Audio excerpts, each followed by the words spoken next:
Welcome to Mechanic. Today we have a 2011 BMW X3. And on this vehicle we have some lights that have illuminated on our dash, and so we have the airbag light, ABS, restraint, and then it's also giving us a warning of the ABS system and so forth. And then we have a brake and so forth things.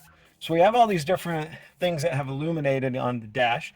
And then even other information that is located over here in our information system right there, telling us to be careful. So with that being said, we have hooked up our OBD2 scanner here and did a full system scan to get some information here. So it's saying that the actual speed of the rear left and the left front, basically all the tires, are not communicating properly as we go through it. And then we got our dynamic stability control, and this is saying the wheel speed sensor voltage supply, we have a short circuit on the right rear, and that is a 48071B. And then we have another one, and this is just us scrolling through to find out potentially what is the issue.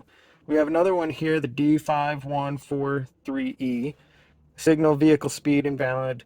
That is invalid, communicating with the ECM control module.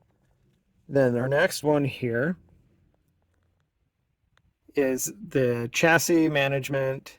We have some issues here too. Just some other issues, and these all potentially are caused by one thing, but we're going to try to figure out and diagnose where it's at. There, we've got one in the central gateway. So the biggest one that we can see that's pinpointing us to a potential sensor or another issue is this one right here at the top that's in the dynamic stability control module. And that is the wheel speed sensor voltage supply for the right rear. And so we'll go and look around at the right rear, and then if there's no obvious problems, the sensor itself can break down internally. And then just go ahead, I'll go over the process to be able to replace that right rear wheel speed sensor, and then we'll be able to go through, clear out the codes, and see what comes back. But if it was just that sensor, for whatever reason, a lot of these codes are going to be gone, but that one sensor is clearly potentially has tripped a lot of different codes on the vehicle. So coming back here to the back to replace this sensor or to do an inspection of the sensor, it comes right down into here and goes through there, and then comes up here, and there's a little cover over here with the box of where that sensor connects. So we'll take a look at that connection up there. If everything seems to be good there, we'll just go ahead and we can go ahead and replace it, and to rule out that it's not just a sensor. Now, if there was some other issue inside here, then you would need to look into what you need to do hub-wise or whatever to fix. So first thing, you would need to, of course, raise your vehicle and get access by removing the tire to the components here, supporting your vehicle on jack stands and all of that. And then we've got this little cover piece back here, this little box, and this is the bottom one that's in here is the one that we need. And the top one is for the brake sensor, if that was wore out. So just trying to pop this out of the box here, and then with it out, we can squeeze the tab.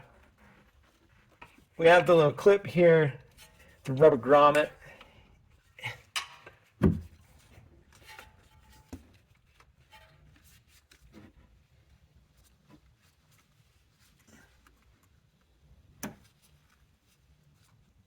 All right, well, that took a bit more effort, but we got the squeeze clamp and unhooked it. And now we'll just follow this wire back, and we have a little rubber grommet in there.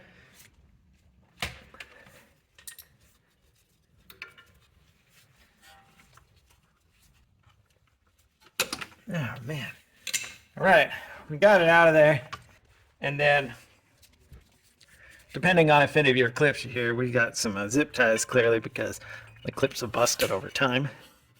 So we'll just cut those zip ties and reinstall some new ones when we put the new line in.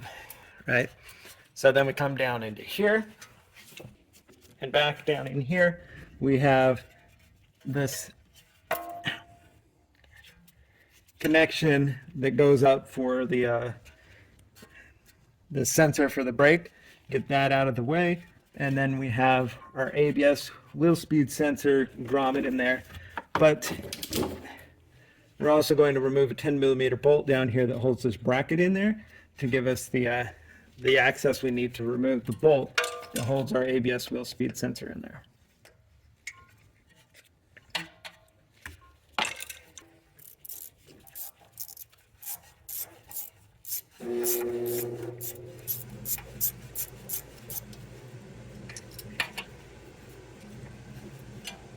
All right, so we removed the bolt there that holds that little bracket. That way we get good access to remove the other bolt that holds that ABS wheel speed sensor in there, which is a 5mm of an Allen wrench. And now being able to remove that. And then now being able to move the ABS wheel speed sensor out and to remove it. So that's a removal of our ABS wheel speed sensor for replacement. And then when you're done and got your new one and ready to put it back in, we just go in the reverse order. And just being able to line that up in there and then line it on. Drive in the holding bolt snug. And then we do have our bracket here. We'll put it back on. You've got a little tab that's going to line up to hold it into place there. And then the 10mm bolt.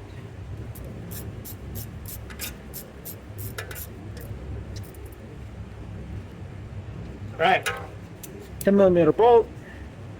Put our bracket there back in the holding grommet, and then being able to run this all back up along this control arm piece here. And of course we'll come back with some zip ties, but we just need to get up here with everything, put the grommet in here.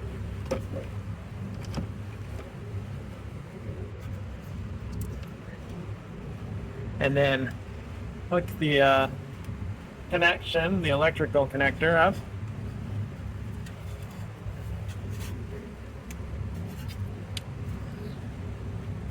For our, good. So we have the electrical connection up, slides into that little groove there, holds that into place, and now just go ahead and make sure that we secure lock that in.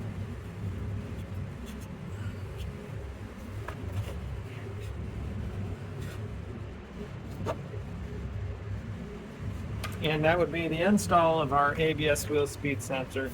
So being that we had a lot of codes on for that, we're going to go ahead and check and clear the codes and then see if that clears off all the codes that were on in the dash.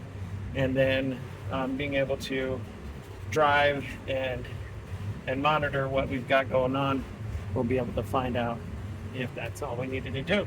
But that's how you'd replace your right rear ABS wheel speed sensor. The left rear would be pretty similar, and or the front ones on your car. Just that we were able to find out which one it was saying that we needed to replace instead of going ahead and replacing them all if we don't need to. Thanks for watching Mechanic, where you can be a mechanic.